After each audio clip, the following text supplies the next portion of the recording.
Assalamualaikum warahmatullahi wabarakatuh. Kembali lagi bersama Ben Raya.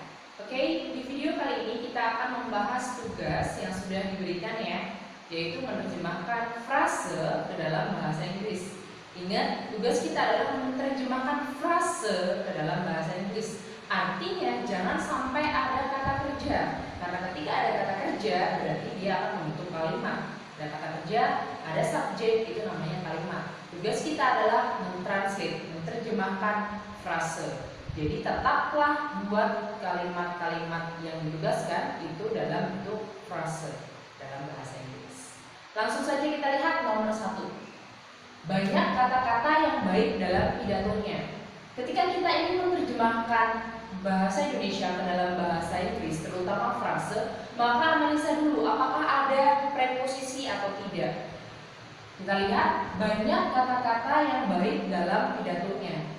Di sini ada preposisi, yaitu dalam.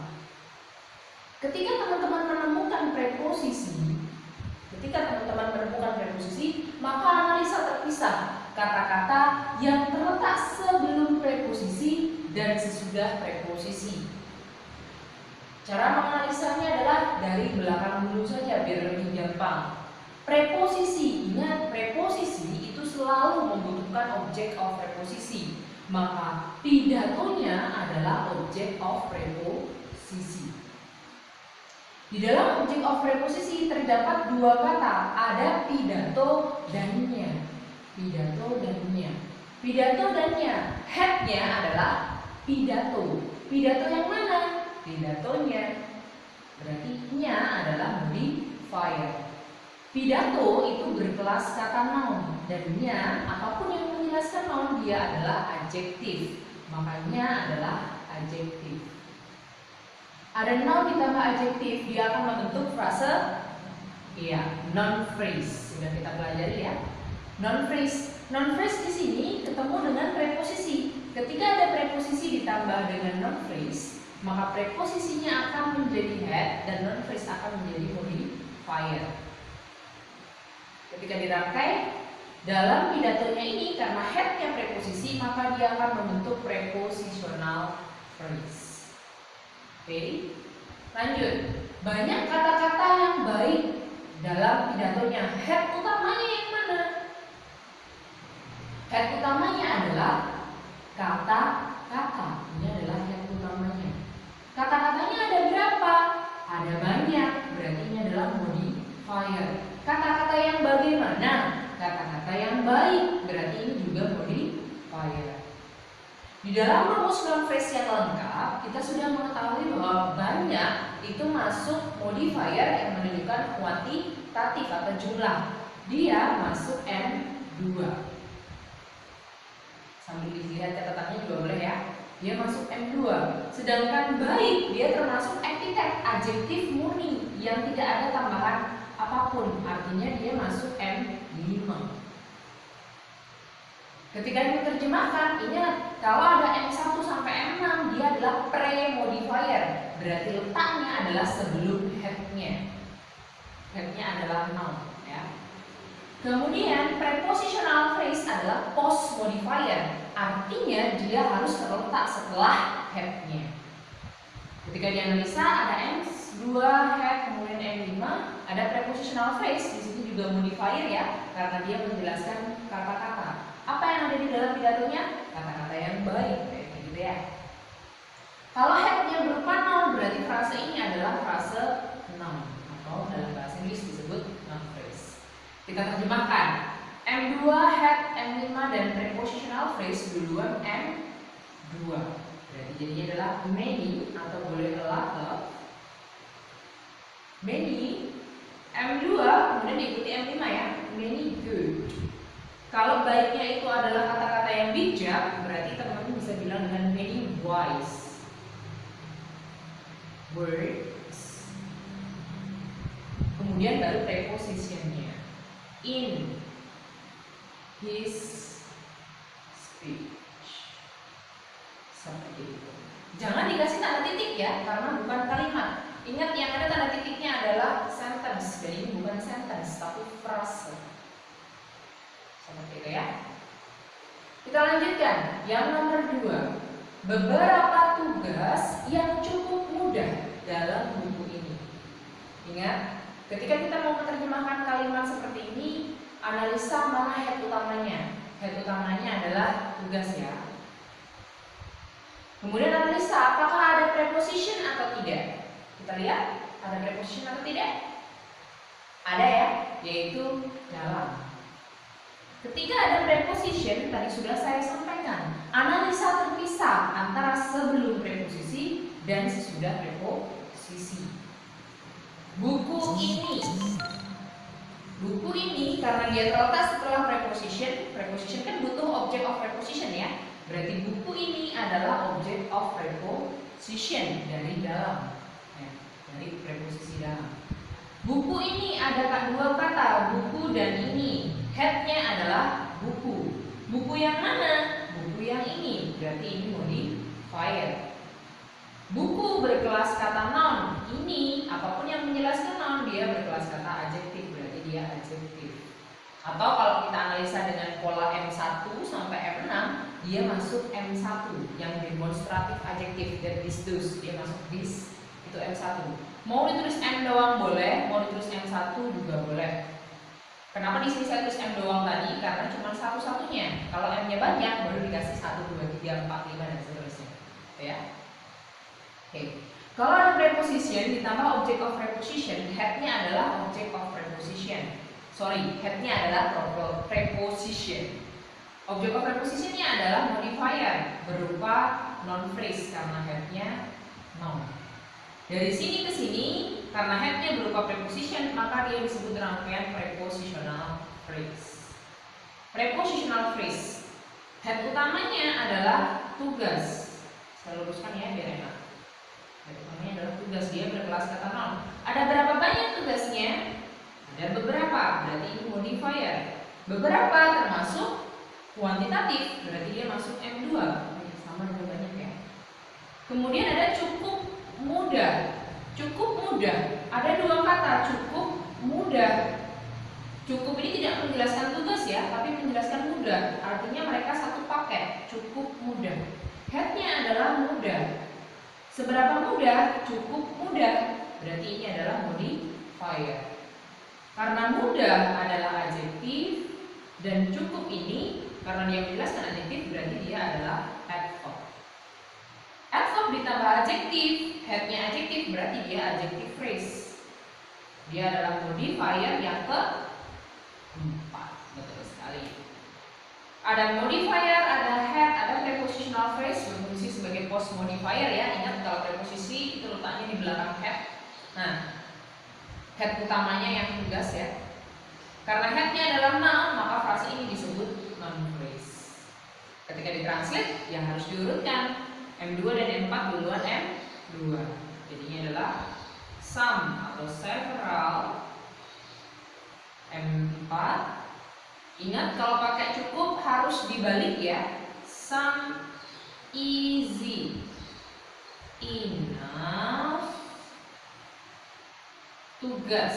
Some easy enough duties. Ingat kalau dia ada lebih dari satu maka harus ditambah dengan S atau ES ya. Mau pakai assignment juga boleh. Assignment of this book atau boleh in this book. Seperti itu. Selanjutnya nomor 3. Air segar di gelas-gelas di dalam lemari es.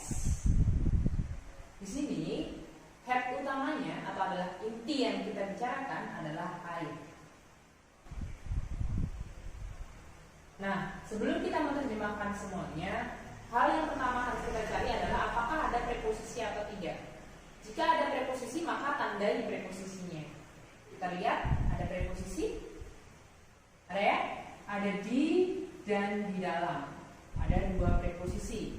Ingat, ketika ada preposisi, maka analisa terpisah preposisi-preposisi tersebut sebelum dan sesudah.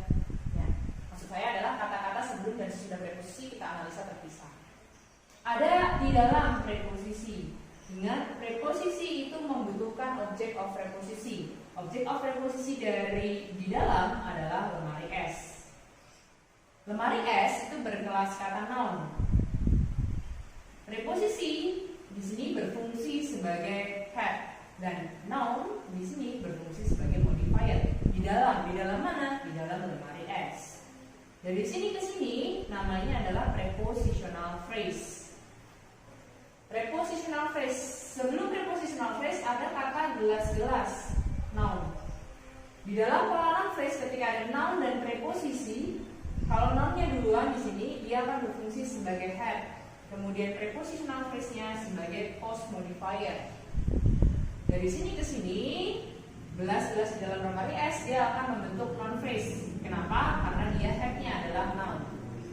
Kemudian ada D. D ini adalah preposisi. Preposisi ketemu dengan noun phrase. Berarti noun phrase-nya adalah object of preposisi. Preposisi sebagai head dan object of preposisi sebagai modifier. Dari sini ke sini disebut rangkaian prepositional phrase. Kemudian ada air segar. Head-nya adalah air. Dia berkelas kata noun. Air yang mana? Air yang segar. Berarti segar di sini adalah modifier. Karena di sini modifiernya berupa adjektif dan cuma satu, kita tulis M saja ya. Kalau di analisa dia masuk M5 karena segar termasuk epitet atau adjektif murni. Kemudian prepositional phrase di sini di gelas-gelas di dalam lemari es. Apa yang di gelas-gelas di dalam lemari es? Air yang segar. Berarti ini prepositional phrase-nya adalah modifier dari air. Ya. Post modifiernya. Ketika dirangkai dari sini sampai ke belakang dia disebut dengan noun phrase karena head-nya adalah air. Kita terjemahkan ke dalam bahasa Inggris harus urut ya. M5 dulu baru head-nya kemudian baru prepositional phrase-nya. Air yang segar jadinya adalah fresh water. Di gelas-gelas berarti in glasses. In refrigerator. Seperti itu. Oke. Selanjutnya di nomor 4. Di nomor 4 ada sedikit informasi penting di koran tersebut. Head utamanya adalah informasi. Ada preposisi. Ingat kalau ada preposisi kita analisa terpisah sebelum dan sesudah preposisinya. Ingat, kalau ada preposisi kita butuh objek of preposisi. Objek of preposisinya adalah koran tersebut. Di mana? Di koran tersebut. Berarti ini adalah objek of preposisi. Ada dua kata, koran dan tersebut. Head-nya adalah koran, kelas katanya adalah noun. Tersebut dia adalah modifier, dia adjektif karena dia menjelaskan koran. Dari sini ke sini koran tersebut ini adalah frase noun phrase.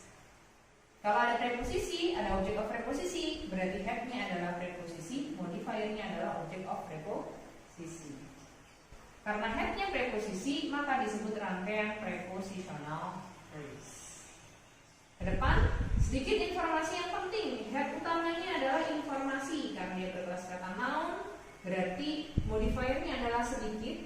Sedikit ini masuk modifier adjektif yang termasuk jumlah. Berarti dia masuk M2 ya.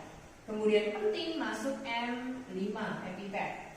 Dari sini ke sini M2 head M5 dan post modifier prepositional phrase, maka rangkaiannya disebut rangkaian noun phrase karena headnya berupa noun.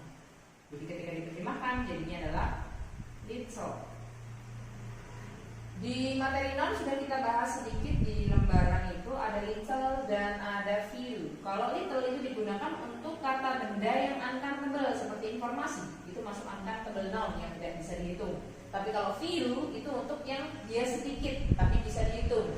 Few friends, few books, sedikit buku-buku, sedikit teman. Few markers, sedikit spidol. Tapi kalau sedikit informasi, sedikit gula, sedikit garam, dia termasuk uncountable, maka pakainya adalah little. Little information, little sugar, little sand, dan sebagainya. Little. M2 ya. Lanjut M2, head sama M5 duluan M5 ya.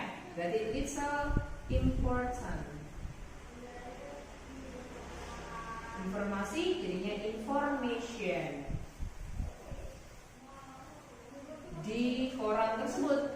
Adjektif sama noun bulan adjektif ya, berarti jadinya adalah on the newspaper, seperti itu. Kemudian yang kelima, beberapa surat lama dilaci di gudang itu. Ada preposisi di ya. Kalau ada preposisi berarti analisanya terpisah. Head utamanya adalah surat. Kita analisa dulu, ada preposisi yang paling belakang, jadi paling enak analisa di belakangnya. Preposisinya adalah di. Preposisi butuh objek of preposisi, berarti gudang itu adalah objek of preposisi. Headnya adalah gudang, itu adalah modifier. Karena gudang adalah noun, modifier di sini berarti adjektif. Jadilah noun phrase. Headnya adalah preposisi, berarti noun phrase di sini adalah modifier. Dari sini ke sini disebut rangkaian prepositional phrase karena headnya preposisi. Kemudian ada laci, laci ini noun, ada noun ketemu preposisi, laci. Laci di mana? Di gudang itu. Berarti headnya adalah laci, di gudang itu adalah modifier. Dari sini ke sini ini rangkaian noun phrase. Laci di gudang itu. Di mana? Laci gudang itu. Berarti ini adalah headnya berupa preposisi. Berarti noun phrase di sini adalah object of preposisi sebagai modifier. Dari sini ke sini disebut rangkaian prepositional. Head utamanya adalah surat, kelas katanya noun. Beberapa di sini adalah modifier. Karena termasuk jumlah berarti dia masuk M2. Kemudian lama dia masuk M5. Ketika dirangkai jadinya adalah noun phrase. Bahasa Inggrisnya jadi some atau several old letters in the drawer of the building. The boleh, that juga boleh. Itu bahasa Inggrisnya bisa the, bisa that. Oke, selanjutnya nomor 6. Peningkatan yang tajam dalam 2 tahun terakhir ini. Ada preposisi dalam, berarti analisa terpisah antara dan sebelum dan sesudah preposisi ya. Ada dalam ini adalah preposisi. Preposisi butuh objek of preposisi. Dalam berapa lama? Dalam 2 tahun terakhir ini, berarti ini adalah objek of preposisi. Di sini ada kata 2 tahun terakhir ini. Headnya adalah tahun. Kemudian 2 ini modifier. Terakhir adalah modifier. Ini juga modifier. Ada banyak modifier, maka kita harus menentukan mana modifier 1, 2, 3, 4, dan 5-nya. Kalau 2 itu masuk M3 karena dia masuk numeral. Kemudian terakhir itu masuk M5, salah M4 ya, karena dia termasuk terakhir itu masuk adjective phrase ya, di adjective tidak murni. Kemudian kalau yang ini itu masuk M1.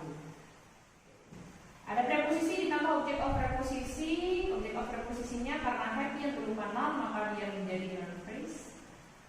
Preposisinya jadi head, kemudian objek of preposisinya noun phrase ini jadi modifier. Dari sini ke sini rangkaiannya adalah prepositional phrase. Peningkatan yang tajam di mana? Dalam berapa lama? Dalam 2 tahun terakhir ini. Berarti headnya utama adalah peningkatan. Kelas katanya adalah noun. Peningkatan yang bagaimana? Yang tajam, berarti ini adalah modifier. Kelas katanya adjektif. Dalam kurun waktu berapa lama? Dalam kurun waktu 2 tahun terakhir ini. Berarti ini juga modifier. Dari sini ke sini, karena headnya berupa noun, maka dia disebut rangkaian noun phrase. Bahasa Inggrisnya jadi tajam, short, significant, increase boleh, atau boleh significant rise dalam.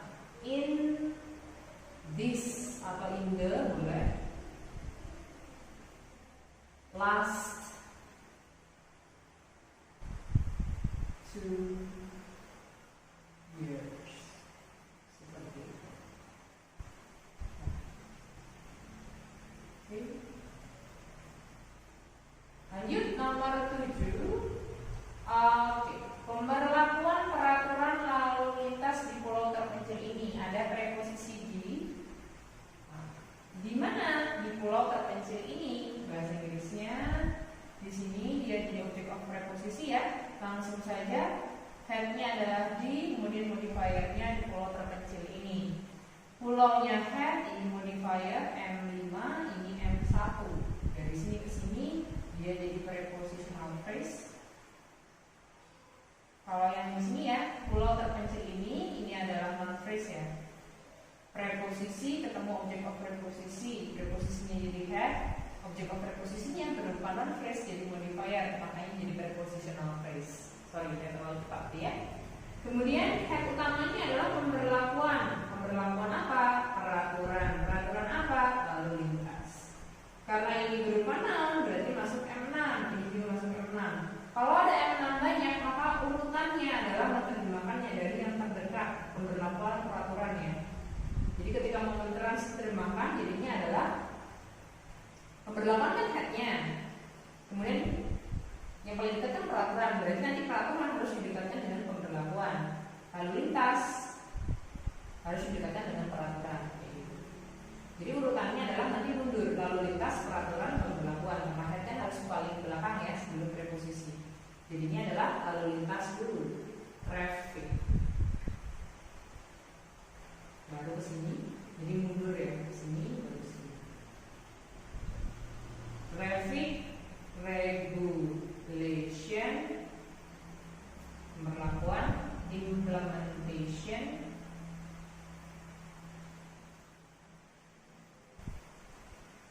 on this terpencil itu apa ya, kok saya lupa.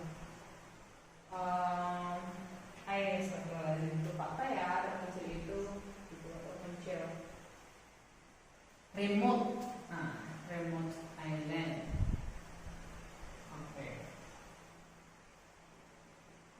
Oke, yang ke-8, laki-laki yang cukup menyebalkan di dalam hidupku. Nah, di sini ada kata di dalam preposisi ya.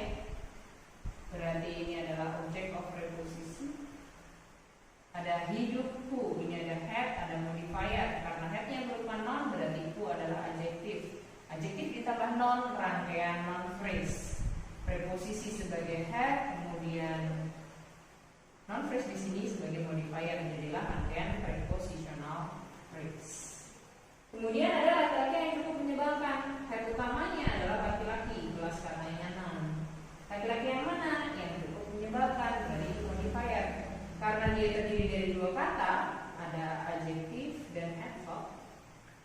Menyebalkan ini adjektif headnya ya. Seberapa menyebalkan? Cukup menyebalkan, berarti ini modifier. Kalau ada adjektif sama adverb, adverb sama adjektif berarti adjective phrase. Kalau dia adjective phrase berarti masuknya M4. Okay. Ketika ditranslate, karena ini headnya adalah noun, berarti jadi noun phrase. Bahasa Inggrisnya jadi menyebalkan adalah annoying enough. Enough kalau pakai enough dibalik ya.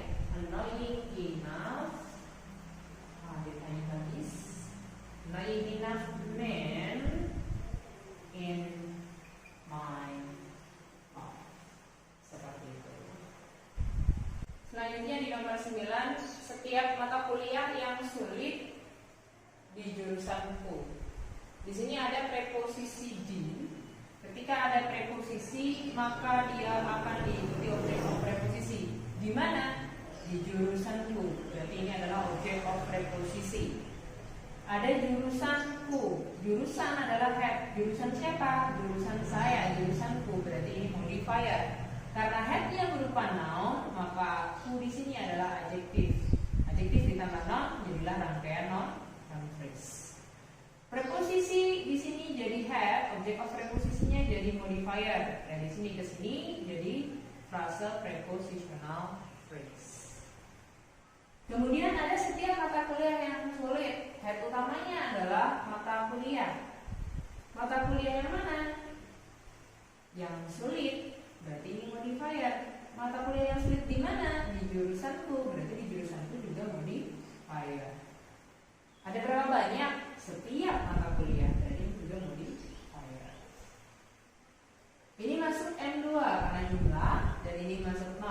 dia head utama, sulit masuk M5. Ketika diterjemahkan jadinya adalah every atau each boleh. Mata kuliah adalah lecture. Di materi noun ketika kita sudah menggunakan every maka nounnya harus tunggal. Dan sulit itu bahasa Inggrisnya adalah difficult. Difficult dulu ya, sorry. Karena M2, M5 dulu baru headnya. Difficult lecture. Kalau lecturer dosen ada R-nya, tapi kalau mata kuliah lecturer aja. Kemudian in my major. Seperti itu. Terakhir nomor 10, banyak orang-orang yang pengangguran di desa yang cukup terkenal ini. Oke, ada preposisi G. Ketika ada preposisi, maka yang belakang adalah objek of preposisi. Headnya adalah desa. Desa yang mana? Desa yang cukup terkenal ini. Berarti ini modifier. Cukup terkenal dua kata. Ada adverb ketemu adjektif. Berarti dia masuk adjective phrase. Atau masuk M berapa? Kalau adjective phrase M4 ya. Kemudian ini masuk M1 ya. Dari sini ke sini karena headnya preposisi, modifiernya object of preposisi di mana? Di desa yang cukup terkenal ini. Berarti modifier ya. Jadilah prepositional phrase. Kemudian kita lihat ke depan, head utamanya adalah orang-orang. Ini noun kelas katanya. Orang-orang adalah orang. Seberapa banyak? Banyak, berarti ini modifier. Masuk M2 karena jumlah. Orang-orang yang mana? Orang-orang yang pengangguran. Berarti ini masuk M juga. Modifier yang ke-5. Orang-orang yang pengangguran di mana? Di desa yang cukup terkenal ini. Berarti ini juga masuk modifier. So, kalau di dalam conditional phrase dia post modifier. Dari sini ke sini karena headnya berupa noun maka dia disebut rangkaian noun phrase. Kita bahasa Inggris kan ya, harus urut. M2 sama M5 adalah M2, M2, M5 head baru prepositional phrase-nya. Jadinya adalah many unemployed people in this, harus urut ya. M1 sama M4 bulan M1 ya. In this terkenal itu famous enough. Karena ada cukupnya ya. Dibalik ya ingatnya. Desa, village. Seperti